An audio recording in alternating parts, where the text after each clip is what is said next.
Woe is me that I sojourn in Mesech, that I dwell in the tents of Kedar.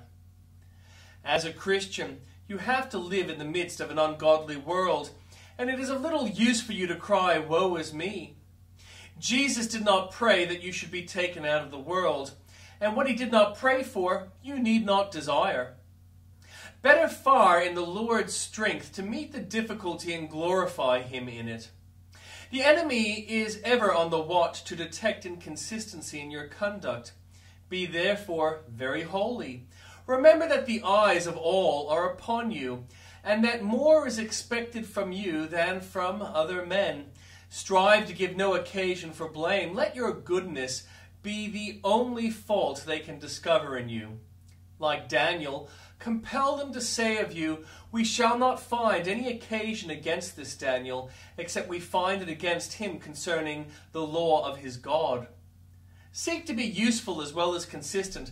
Perhaps you think, if I were in a more favorable position, I might serve the Lord's cause, but I cannot do any good where I am. But the worse the people are among whom you live, the more need have they of your exertions. If they be crooked, the more necessity that you should set them straight. And if they be perverse, the more need have you to turn their proud hearts to the truth.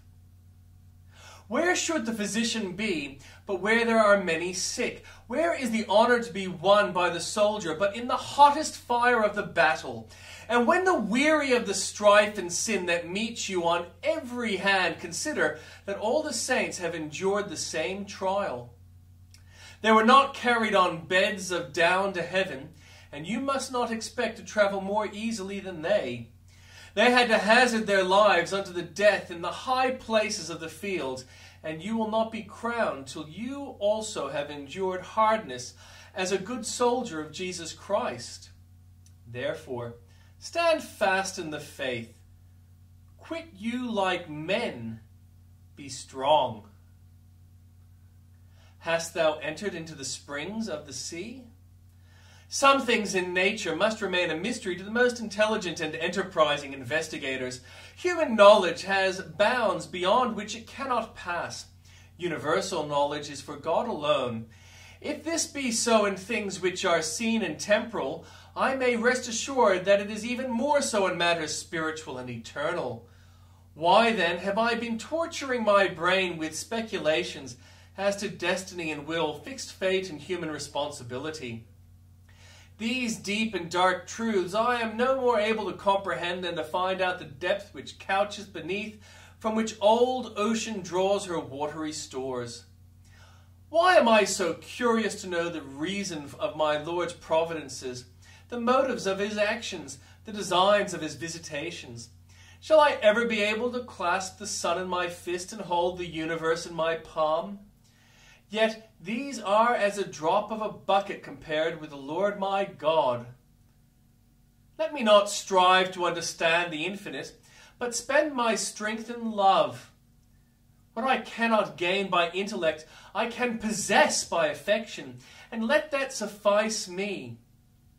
I cannot penetrate the heart of the sea, but I can enjoy the healthful breezes which sweep over its bosom, and I can sail over its blue waves with propitious winds.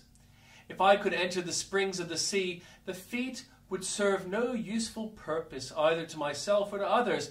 It would not save the sinking bark or give back the drowned mariner to his weeping wife and children.